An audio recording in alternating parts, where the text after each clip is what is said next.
of Human Bondage by W. Somerset Maugham. Chapter 114. The 3 weeks which the appointment lasted drew to an end. Philip had attended 62 cases, and he was tired out. When he came home about 10 o'clock on his last night, he hoped with all his heart that he would not be called out again. He had not had a whole night's rest for 10 days. The case which he had just come from was horrible. He had been fetched by a huge, burly man, the worse for liquor, and taken to a room in an evil-smelling court, which was filthier than any he had seen. It was a tiny attic. Most of the space was taken up by a wooden bed, with a canopy of dirty red hangings, and the ceiling was so low that Philip could touch it with the tips of his fingers. With the solitary candle that afforded what light there was, he went over it, frizzling up the bugs that crawled upon it. The woman was a blowsy creature of middle age, who had had a long succession of still-born children. It was a story that Philip was not unaccustomed to. The husband had been a soldier in India. The legislation forced upon that country by the prudery of the English public had given a free run to the most distressing of all diseases. The innocent suffered. Yawning, Philip undressed and took a bath, then shook his clothes over the water and watched the animals that fell out, wriggling.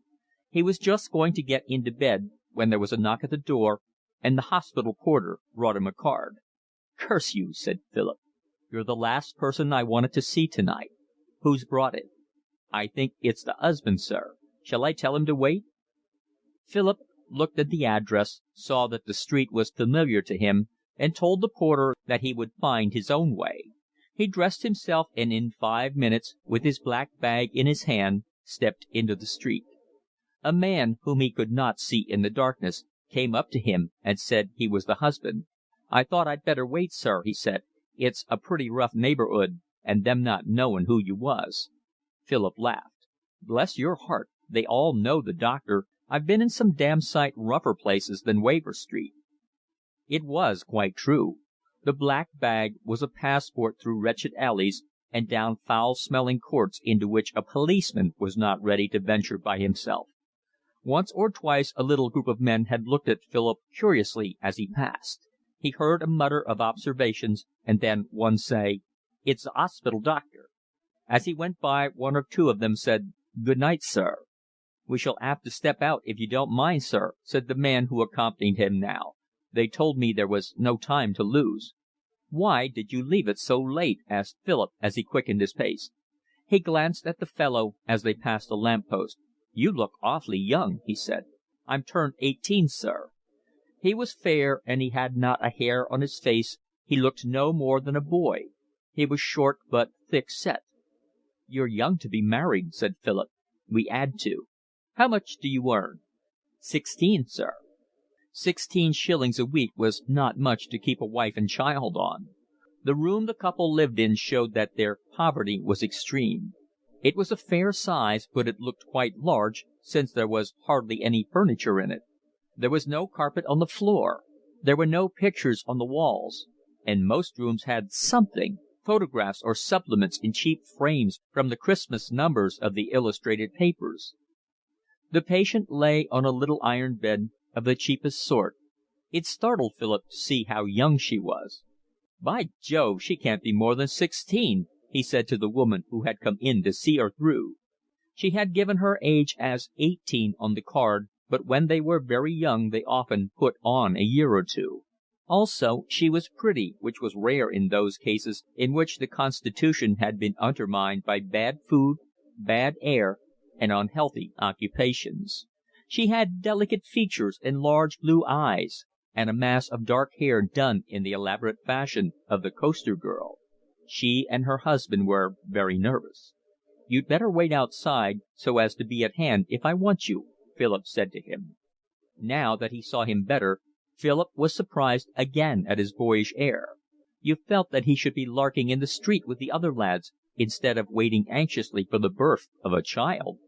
The hours passed, and it was not till nearly 2 that the baby was born. Everything seemed to be going satisfactorily. The husband was called in, and it touched Philip to see the awkward, shy way in which he kissed his wife. Philip packed up his things. Before going he felt once more his patient's pulse. "Hello," he said. He looked at her quickly. Something had happened. In cases of emergency the S.O.C., senior obstetric clerk, had to be sent for. He was a qualified man, and the district was in his charge. Philip scribbled a note and giving it to the husband, told him to run with it to the hospital. He bade him hurry, for his wife was in a dangerous state. The man set off. Philip waited anxiously. He knew the woman was bleeding to death. He was afraid she would die before his chief arrived. He took what steps he could. He hoped fervently that the S.O.C. would not have been called elsewhere. The minutes were interminable. He came at last, and, while he examined the patient, in a low voice asked Philip questions. Philip saw by his face that he thought the case very grave. His name was Chandler. He was a tall man of few words, with a long nose and a thin face much lined for his age. He shook his head. It was hopeless from the beginning. "Where's the husband?" "I told him to wait on the stairs," said Philip. "You'd better bring him in." Philip opened the door and called him. He was sitting in the dark on the first step of the flight that led to the next floor. He came up to the bed. "What's the matter?" he asked. "Why, there's internal bleeding. It's impossible to stop it." The S.O.C. hesitated a moment, and because it was a painful thing to say, he forced his voice to become brusque. "She's dying." The man did not say a word. He stopped quite still, looking at his wife, who lay pale and unconscious on the bed. It was the midwife who spoke. "The gentlemen have done all they could, 'Arry," she said.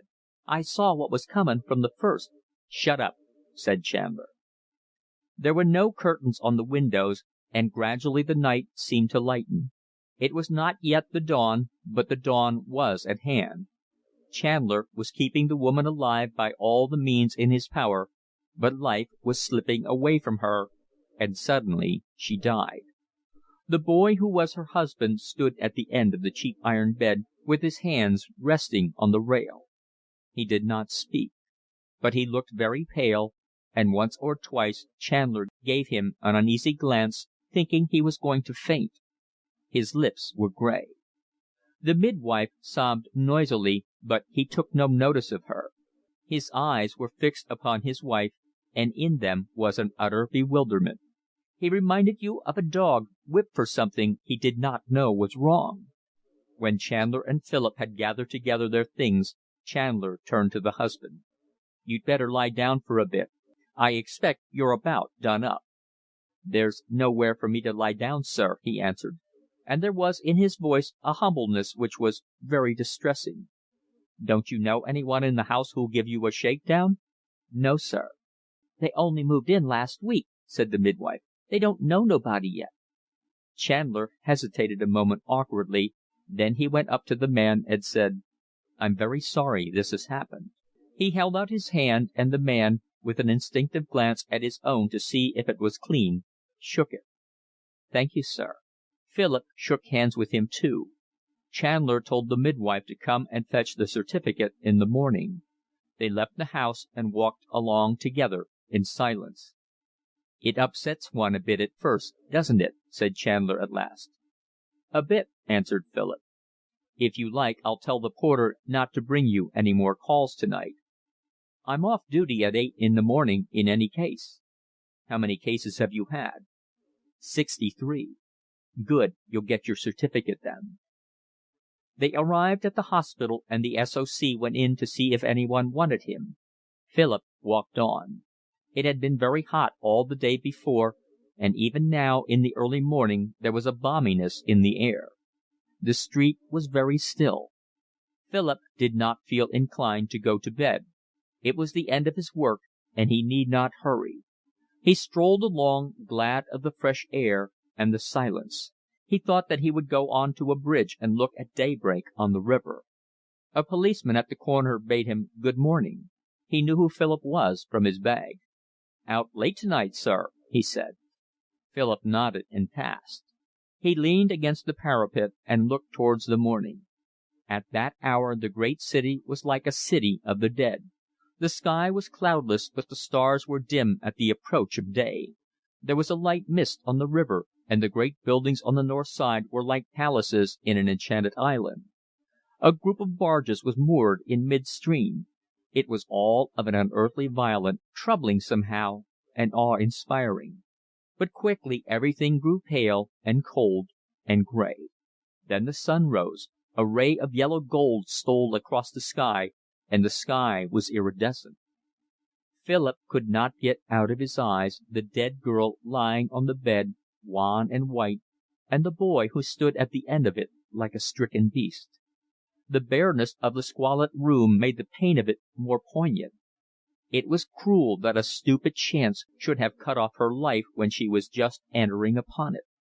But in the very moment of saying this to himself, Philip thought of the life which had been in store for her, the bearing of children, the dreary fight with poverty, the youth broken by toil and deprivation into a slatternly middle age. He saw the pretty face grow thin and white, the hair grow scanty, the pretty hands, worn down brutally by work, become like the claws of an old animal. Then, when the man was past his prime, the difficulty of getting jobs, the small wages he had to take, and the inevitable abject penury of the end. She might be energetic, thrifty, industrious. It would not have saved her. In the end was the workhouse or subsistence on the charity of her children. Who could pity her because she had died when life offered so little? But pity was inane. Philip felt it was not that which these people needed. They did not pity themselves. They accepted their fate. It was the natural order of things. Otherwise, good heavens! Otherwise they would swarm over the river in their multitude to the side where those great buildings were, secure and stately, and they would pillage, burn, and sack. But the day, tender and pale, had broken now, and the mist was tenuous. It bathed everything in a soft radiance, and the Thames was gray, rosy, and green. Gray like mother of pearl, and green like the heart of a yellow rose. The wharves and storehouses of the Surrey side were massed in disorderly loveliness. The scene was so exquisite that Philip's heart beat passionately. He was overwhelmed by the beauty of the world. Beside that, nothing seemed to matter. End of chapter 114. Chapter 115. Philip spent the few weeks that remained before the beginning of the winter session in the outpatients department, and in October settled down to regular work. He had been away from the hospital for so long that he found himself very largely among new people. The men of different years had little to do with one another, and his contemporaries were now mostly qualified. Some had left to take up assistantships or posts in country hospitals and infirmaries, and some held appointments at St. Luke's. The 2 years during which his mind had lain fallow had refreshed him, he fancied, and he was able now to work with energy. The Athelnys were delighted with his change of fortune. He had kept aside a few things from the sale of his uncle's effects and gave them all presents. He gave Sally a gold chain that had belonged to his aunt. She was now grown up. She was apprenticed to a dressmaker and set out every morning at 8 to work all day in a shop in Regent Street. Sally had frank blue eyes, a broad brow, and plentiful shining hair. She was buxom, with broad hips and full breasts, and her father, who was fond of discussing her appearance, warned her constantly that she must not grow fat. She attracted because she was healthy, animal, and feminine. She had many admirers, but they left her unmoved. She gave one the impression that she looked upon love-making as nonsense, and it was easy to imagine that young men found her unapproachable. Sally was old for her years. She had been used to help her mother in household work and in the care of the children, so that she had acquired a managing air which made her mother say that Sally was a bit too fond of having things her own way.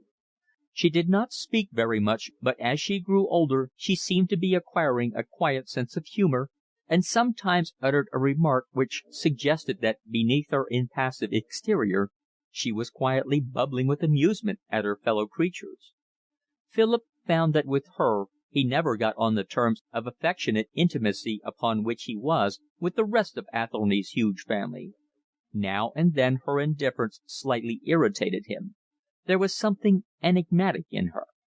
When Philip gave her the necklace, Athelny in his boisterous way insisted that she must kiss him.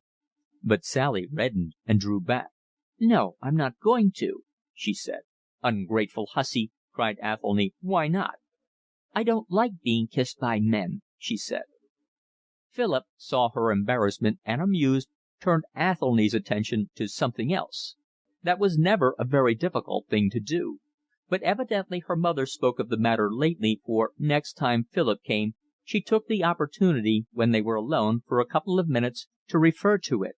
"You didn't think it was disagreeable of me last week when I wouldn't kiss you?" "Not a bit," he laughed. "It's not because I wasn't grateful." She blushed a little as she uttered the formal phrase which she had prepared. "I shall always value the necklace, and it was very kind of you to give it to me." Philip found it always a little difficult to talk to her. She did all that she had to do very competently, but seemed to feel no need of conversation. Yet there was nothing unsociable in her. One Sunday afternoon, when Athelny and his wife had gone out together, and Philip, treated as one of the family, sat reading in the parlour, Sally came in and sat by the window to sew. The girls' clothes were made at home, and Sally could not afford to spend Sundays in idleness. Philip thought she wished to talk, and put down his book. "Go on reading," she said. "I only thought as you were alone I'd come and sit with you." "You're the most silent person I've ever struck," said Philip. "We don't want another one who's talkative in this house," she said. There was no irony in her tone. She was merely stating a fact. But it suggested to Philip that she measured her father, alas, no longer the hero he was to her childhood, and in her mind joined together his entertaining conversation and the thriftlessness which often brought difficulties into their life. She compared his rhetoric with her mother's practical common sense, and though the liveliness of her father amused her, she was perhaps sometimes a little impatient with it.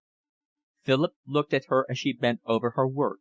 She was healthy, strong, and normal. It must be odd to see her among the other girls in the shop with their flat chests and anaemic faces. Mildred suffered from anaemia. After a time it appeared that Sally had a suitor. She went out occasionally with friends she had made in the workroom, and had met a young man, an electrical engineer in a very good way of business, who was a most eligible person. One day she told her mother that he had asked her to marry him. "What did you say?" said her mother. "Oh, I told him I wasn't over anxious to marry anyone just yet awhile." She paused a little, as was her habit, between observations. "He took on so that I said he might come to tea on Sunday." It was an occasion that thoroughly appealed to Athelny. He rehearsed all the afternoon how he should play the heavy father for the young man's edification, till he reduced his children to helpless giggling. Just before he was due, Athelny rooted out an Egyptian tarbouche and insisted on putting it on. "Go on with you, Athelny," said his wife, who was in her very best, which was of black velvet, and, since she was growing stouter every year, very tight for her. "You'll spoil the girl's chances." She tried to pull it off, but the little man skipped nimbly out of her way. "Unhand me, woman. Nothing will induce me to take it off. This young man must be shown at once that it is no ordinary family he is preparing to enter."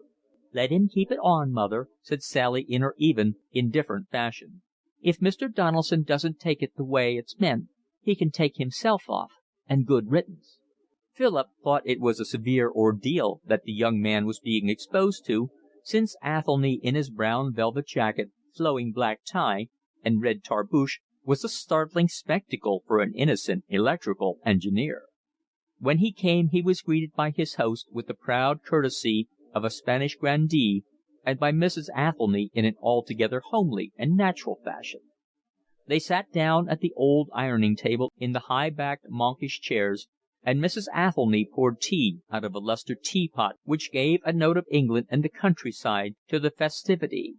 She made little cakes with her own hand, and on the table was homemade jam. It was a farmhouse tea, and to Philip very quaint and charming in that Jacobean house. Athelny, for some fantastic reason, took it into his hand to discourse upon Byzantine history. He had been reading the later volumes of the Decline and Fall, and his forefinger dramatically extended, he poured into the astonished ears of the suitor scandalous stories about Theodora and Irene. He addressed himself directly to his guest with a torrent of rhodomontade, and the young man, reduced to helpless silence and shy, nodded his head at intervals to show that he took an intelligent interest. Mrs. Athelny paid no attention to Thorpe's conversation, but interrupted now and then to offer the young man more tea or to press upon him cake and jam. Philip watched Sally. She sat with downcast eyes, calm, silent, and observant, and her long eyelashes cast a pretty shadow on her cheek. You could not tell whether she was amused at the scene or if she cared for the young man. She was inscrutable. But one thing was certain. The electrical engineer was good-looking, fair and clean-shaven, with pleasant, regular features and an honest face. He was tall and well-made. Philip could not help thinking he would make an excellent mate for her, and he felt a pang of envy for the happiness which he fancied was in store for them. Presently the suitor said he thought it was about time he was getting along. Sally rose to her feet without a word and accompanied him to the door. When she came back, her father burst out. "Well, Sally, we think your young man very nice. We are prepared to welcome him into our family. Let the banns be called, and I will compose a nuptial song." Sally set about clearing away the tea things. She did not answer. Suddenly she shot a swift glance at Philip. "What did you think of him, Mr. Philip?" She had always refused to call him Uncle Phil, as the other children did, and would not call him Philip. "I think you'd make an awfully handsome pair." She looked at him quickly once more, and then with a slight blush went on with her business. "I thought him a very nice, civil-spoken young fellow," said Mrs. Athelny, "and I think he's just the sort to make any girl happy." Sally did not reply for a minute or two, and Philip looked at her curiously. It might be thought that she was meditating upon what her mother had said, and, on the other hand, she might be thinking of the man in the moon. "Why don't you answer when you're spoken to, Sally?" remarked her mother, a little irritably. "I thought he was a silly." "Are you not going to have him, then?" "No, I'm not." "I don't know how much more you want," said Mrs. Athelny, and it was quite clear now that she was put out. "He's a very decent young fellow, and he can afford to give you a thorough good home. We've got quite enough to feed here without you. If you get a chance like that it's wicked not to take it. And I dare say you'll be able to have a girl to do the rough work." Philip had never before heard Mrs. Athelny refer so directly to the difficulties of her life. He saw how important it was that each child should be provided for. "It's no good your carrying on, mother," said Sally in her quiet way. "I'm not going to marry him." "I think you're a very hard-hearted, cruel, selfish girl." "If you want me to earn my own living, mother, I can always go into service." "Don't be so silly. You know your father would never let you do that." Philip caught Sally's eye, and he thought there was in it a glimmer of amusement. He wondered what there had been in the conversation to touch her sense of humour. She was an odd girl. Chapter 116. During his last year at St. Luke's, Philip had to work hard. He was contented with life. He found it very comfortable to be heart-free and to have enough money for his needs. He had heard people speak contemptuously of money. He wondered if they had ever tried to do without it. He knew that the lack made a man petty, mean, grasping. It distorted his character and caused him to view the world from a vulgar angle. When you had to consider every penny, money became of grotesque importance.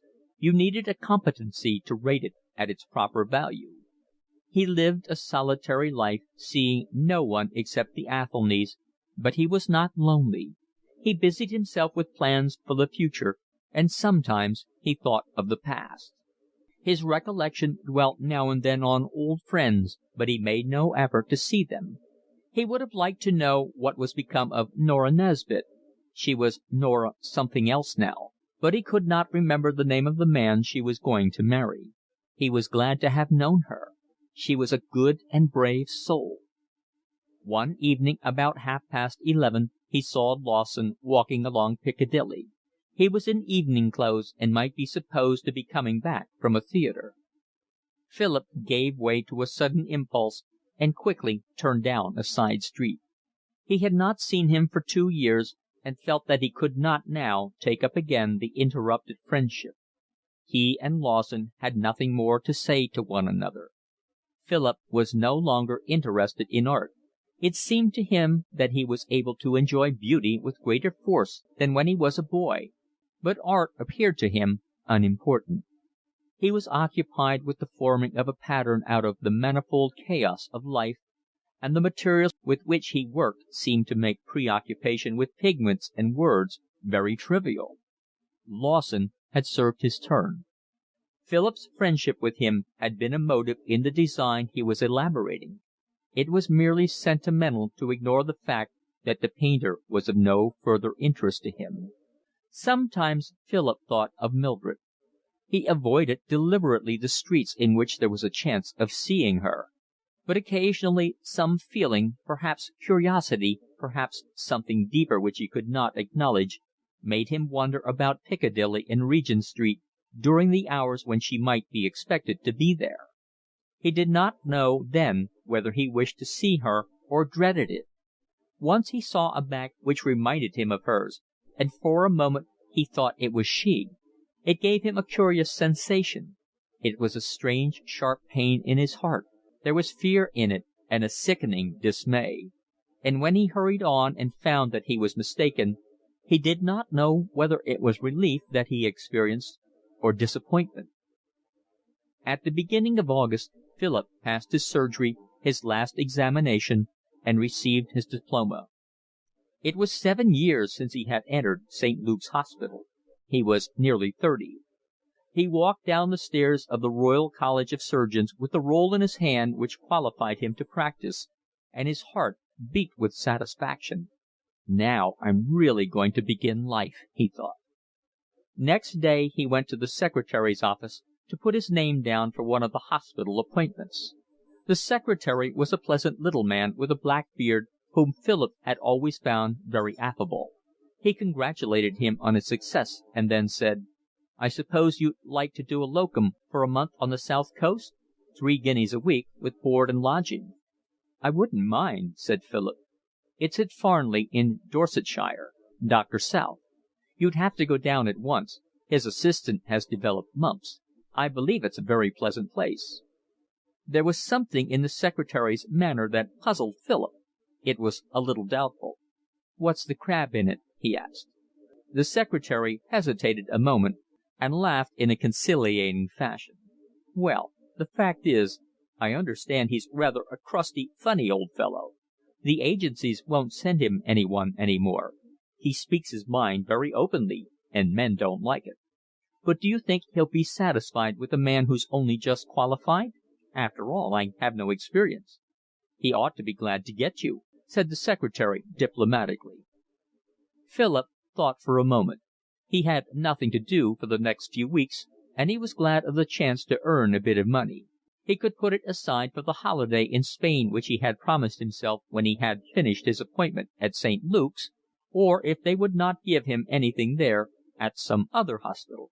"All right, I'll go. The only thing is, you must go this afternoon. Will that suit you?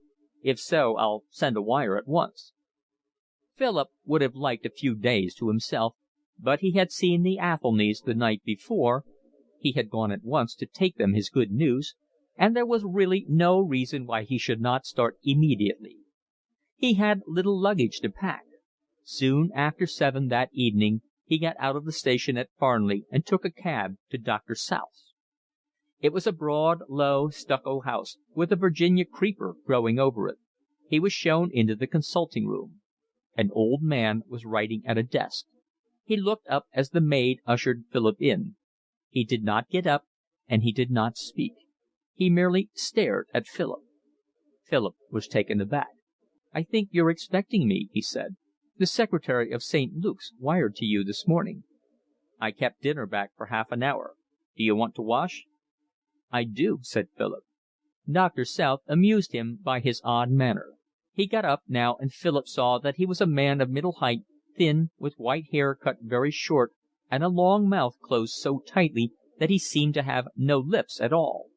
He was clean shaven but for small white whiskers, and they increased the squareness of face which his firm jaw gave him. He wore a brown tweed suit and a white stock. His clothes hung loosely about him as though they had been made for a much larger man. He looked like a respectable farmer of the middle of the 19th century. He opened the door. "There is the dining room," he said, pointing to the door opposite. "Your bedroom is the first door you come to when you get on the landing. Come downstairs when you're ready." During dinner Philip knew that Doctor South was examining him, but he spoke little, and Philip felt that he did not want to hear his assistant talk. "When were you qualified?" he asked suddenly. "Yesterday." "Were you at a university?" "No." "Last year, when my assistant took a holiday, they sent me a 'varsity man. I told them not to do it again. Too damned gentlemanly for me." There was another pause.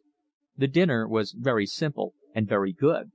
Philip preserved a sedate exterior, but in his heart he was bubbling over with excitement. He was immensely elated at being engaged as a locum. It made him feel extremely grown up. He had an insane desire to laugh at nothing in particular, and the more he thought of his professional dignity, the more he was inclined to chuckle. But Doctor South broke suddenly into his thoughts. "How old are you?" "Getting on for 30. "How is it you're only just qualified?" "I didn't go in for medical till I was nearly 23, and I had to give it up for 2 years in the middle." "Why?" "Poverty." Doctor South gave him an odd look and relapsed into silence. At the end of the dinner he got up from the table. "Do you know what sort of a practice this is?" "No," answered Philip. "Mostly fishermen and their families. I have the Union and the Seamen's Hospital. I used to be alone here, but since they tried to make this into a fashionable seaside resort, a man has set up on the cliff, and the well-to-do people go to him. I only have those who can't afford to pay for a doctor at all." Philip saw that the rivalry was a sore point with the old man. "You know that I have no experience," said Philip. "You none of you know anything." He walked out of the room without another word and left Philip by himself. When the maid came in to clear away she told Philip that Doctor South saw patients from 6 till 7. Work for that night was over. Philip fetched a book from his room, lit his pipe, and settled himself down to read. It was a great comfort, since he had read nothing but medical books for the last few months. At 10 o'clock Doctor South came in and looked at him. Philip hated not to have his feet up, and he had dragged up a chair for them.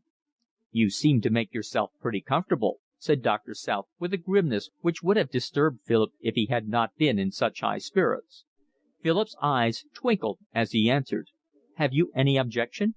Doctor South gave him a look, but did not reply directly. "What's that you're reading?" "Peregrine Pickle. Smollett." "I happen to know that Smollett wrote Peregrine Pickle." "I beg your pardon. Medical men aren't much interested in literature, are they?" Philip had put the book on the table, and Doctor South took it up. It was a volume of an edition which had belonged to the Vicar of Blackstable. It was a thin book bound in faded morocco, with the copperplate engraving as a frontispiece. The pages were musty with age and stained with mould. Philip, without meaning to, started forward a little as Doctor South took the volume in his hands, and a slight smile came into his eyes. Very little escaped the old doctor. "Do I amuse you?" he asked icily. "I see you're fond of books. You can always tell by the way people handle them." Doctor South put down the novel immediately. "Breakfast at 8:30," he said, and left the room. "What a funny old fellow," thought Philip. He soon discovered why Doctor South's assistants found it difficult to get on with him. In the first place, he set his face firmly against all the discoveries of the last 30 years. He had no patience with the drugs which became modish, were thought to work marvellous cures, and in a few years were discarded. He had stock mixtures which he had brought from St. Luke's, where he had been a student and had used all his life. He found them just as efficacious as anything that had come into fashion since. Philip was startled at Doctor South's suspicion of asepsis. He had accepted it in deference to universal opinion, but he used the precautions which Philip had known insisted upon so scrupulously at the hospital with the disdainful tolerance of a man playing at soldiers with children. "I've seen antiseptics come along and sweep everything before them, and then I've seen asepsis take their place. Bunk 'em." The young men who were sent down to him knew only hospital practice, and they came with the unconcealed scorn for the general practitioner which they had absorbed in the air at the hospital, but they had seen only the complicated cases which appeared in the wards. They knew how to treat an obscure disease of the suprarenal bodies, but were helpless when consulted for a cold in the head. Their knowledge was theoretical and their self-assurance unbounded. Doctor South watched them with tightened lips. He took a savage pleasure in showing them how great was their ignorance and how unjustified their conceit. It was a poor practice of fishing folk, and the doctor made up his own prescriptions.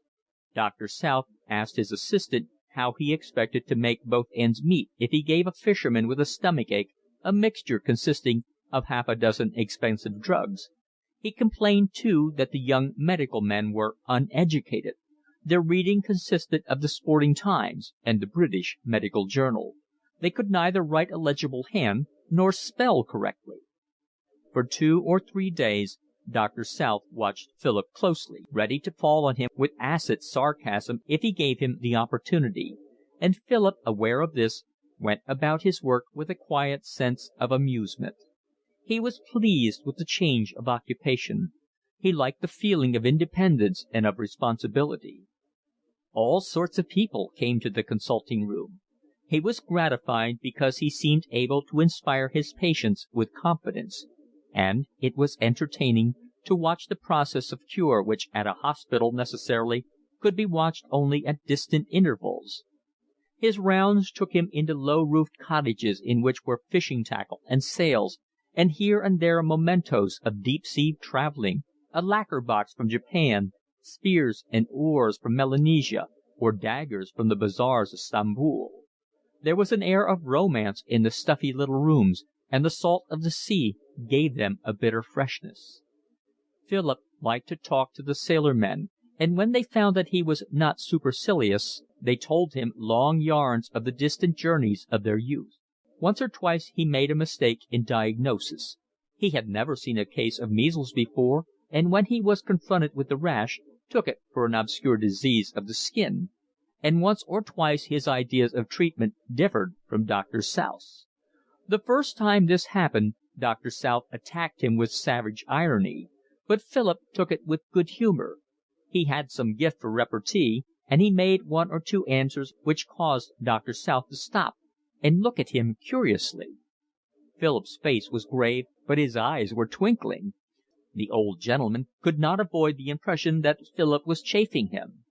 He was used to being disliked and feared by his assistants, and this was a new experience. He had half a mind to fly into a passion and pack Philip off by the next train. He had done that before with his assistants.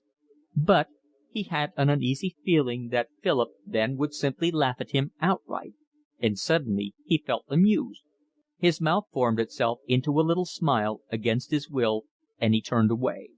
In a little while he grew conscious that Philip was amusing himself systematically at his expense. He was taken aback at first, and then diverted. "Damn his impudence," he chuckled to himself. "Damn his impudence." Chapter 117.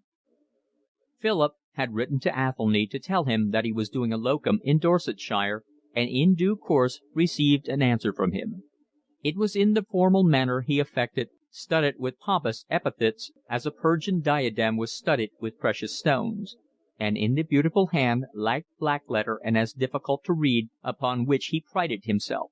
He suggested that Philip should join them and his family in the Kentish hop field, to which he went every year, and to persuade him said various beautiful and complicated things about Philip's soul and the winding tendrils of the hops.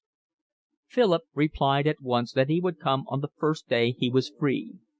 Though not born there, he had a peculiar affection for the Isle of Thanet, and he was fired with enthusiasm at the thought of spending a fortnight so close to the earth and amid conditions which needed only a blue sky to be as idyllic as the olive groves of Arcady. The 4 weeks of his engagement at Farnley passed quickly. On the cliff a new town was springing up, with red brick villas round golf links, and a large hotel had recently been opened to cater for the summer visitors. But Philip went there seldom. Down below, by the harbor, the little stone houses of a past century were clustered in a delightful confusion, and the narrow streets, climbing down steeply, had an air of antiquity which appealed to the imagination. By the water's edge were neat cottages with trim, tiny gardens in front of them. They were inhabited by retired captains in the merchant service and by mothers or widows of men who had gained their living by the sea. And they had an appearance which was quaint and peaceful. In the little harbor came tramps from Spain and the Levant, ships of small tonnage, and now and then a windjammer was borne in by the winds of romance. It reminded Philip of the dirty little harbor with its colliers at Blackstable, and he thought that there he had first acquired the desire, which was now an obsession, for Eastern lands and sunlit islands in a tropic sea. But here you felt yourself closer to the wide, deep ocean than on the shore of that North Sea which seemed always circumscribed. Here you could draw a long breath as you looked out upon the even vastness, and the west wind, the dear, soft, salt wind of England, uplifted the heart and at the same time melted it to tenderness. One evening, when Philip had reached his last week with Doctor South, a child came to the surgery door while the old doctor and Philip were making up prescriptions. It was a little ragged girl with a dirty face and bare feet. Philip opened the door. "Please, sir, will you come to Mrs. Fletcher's in Ivy Lane at once?" "What's the matter with Mrs. Fletcher?" called out Doctor South in his rasping voice. The child took no notice of him, but addressed herself again to Philip. "Please, sir, her little boy's had an accident, and will you come at once?"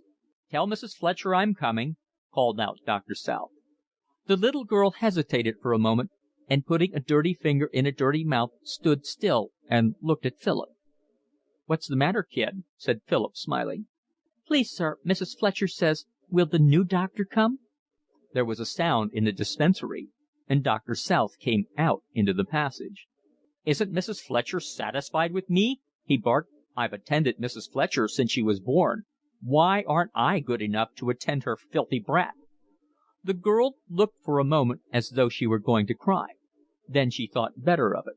She put out her tongue deliberately at Doctor South, and, before he could recover from his astonishment, bolted off as fast as she could run. Philip saw that the old gentleman was annoyed. "You look rather fagged, and it's a goodish way to Ivy Lane," he said, by way of giving him an excuse not to go himself. Doctor South gave a low snarl. "It's a damn sight nearer for a man who's got the use of both legs than for a man who's only got one and a half." Philip reddened and stood silent for a while. "Do you wish me to go, or will you go yourself?" he said at last frigidly. "What's the good of my going? They want you." Philip took up his hat and went to see the patient. It was hard upon 8 o'clock when he came back. Doctor South was standing in the dining room with his back to the fireplace. "You've been gone a long time," he said. "I'm sorry. Why didn't you start dinner?" "Because I chose to wait. Have you been all this while at Mrs. Fletcher's?" "No, I'm afraid I haven't. I stopped to look at the sunset on my way back, and I didn't think of the time." Doctor South did not reply, and the servant brought in some grilled sprats. Philip ate them with an excellent appetite. Suddenly Doctor South shot a question at him. "Why did you look at the sunset?" Philip answered with his mouth full. "Because I was happy." Doctor South gave him an odd look, and the shadow of a smile flickered across his old tired face. They ate the rest of the dinner in silence, but when the maid had given them the port and left the room, the old man leaned back and fixed his sharp eyes on Philip. "It stung you up a bit when I spoke of your game leg, young fellow," he said. "People always do, directly or indirectly, when they get angry with me." "I suppose they know it's your weak point." Philip faced him and looked at him steadily. "Are you very glad to have discovered it?" The doctor did not answer, but he gave a chuckle of bitter mirth. They sat for a while staring at one another. Then Doctor South surprised Philip extremely. "Why don't you stay here and I'll get rid of that damned fool with his mumps?" "It's very kind of you, but I hope to get an appointment at the hospital in the autumn. It'll help me so much in getting other work later." "I'm offering you a partnership," said Doctor South grumpily. "Why?" asked Philip with surprise. "They seem to like you down here." "I didn't think that was a fact which altogether met with your approval," said Philip dryly. "Do you suppose that after 40 years' practice I care a twopenny damn whether people prefer my assistant to me? No, my friend, there's no sentiment between my patients and me. I don't expect gratitude from them, I expect them to pay my fees. Well, what do you say to it?" Philip made no reply, not because he was thinking over the proposal, but because he was astonished. It was evidently very unusual for someone to offer a partnership to a newly qualified man, and he realised with wonder that although nothing would induce him to say so, Doctor South had taken a fancy to him. He thought how amused the secretary at St. Luke's would be when he told him. "The practice brings in about $700 a year. We can reckon out how much your share would be, and you can pay me off by degrees. And when I die you can succeed me. I think that's better than knocking about hospitals for 2 or 3 years and then taking assistantships until you can afford to set up for yourself." Philip knew that it was a chance that most people in his profession would jump at. The profession was overcrowded, and half the men he knew would be thankful to accept the certainty of even so modest a competence as that. "I'm awfully sorry, but I can't," he said. "It means giving up everything I've aimed at for years. In one way or another I've had a roughish time, but I always had that one hope before me, to get qualified so that I might travel. And now, when I wake up in the morning, my bones simply ache to get off. I don't mind where particularly, but just away to places I've never been to." Now the goal seemed very near.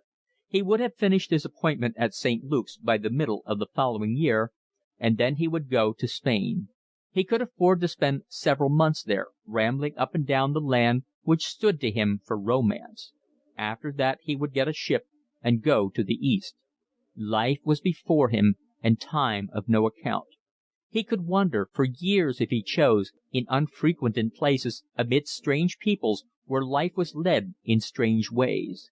He did not know what he sought or what his journeys would bring him, but he had a feeling that he would learn something new about life and gain some clue to the mystery that he had solved only to find more mysterious. And even if he found nothing, he would allay the unrest which gnawed at his heart. But Doctor South was showing him a great kindness, and it seemed ungrateful to refuse his offer for no adequate reason. So, in his shy way, trying to appear as matter-of-fact as possible, he made some attempt to explain why it was so important to him to carry out the plans he had cherished so passionately. Doctor South listened quietly, and a gentle look came into his shrewd old eyes. It seemed to Philip an added kindness that he did not press him to accept his offer. Benevolence is often very peremptory.